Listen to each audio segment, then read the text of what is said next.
What could drive an entire herd of elephants to suddenly abandon their lush, resource-rich habitat and embark on an arduous trek spanning hundreds of miles?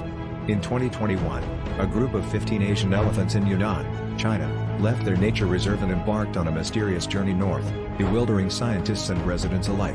The herd crossed rivers, highways, and even entered densely populated areas, causing millions of dollars in damage but miraculously not harming a single human.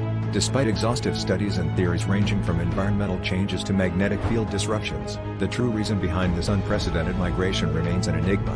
As the elephants were eventually guided back to a safer habitat, their inexplicable odyssey left the world with more questions than answers, a poignant reminder of how much we have yet to understand about the animal kingdom.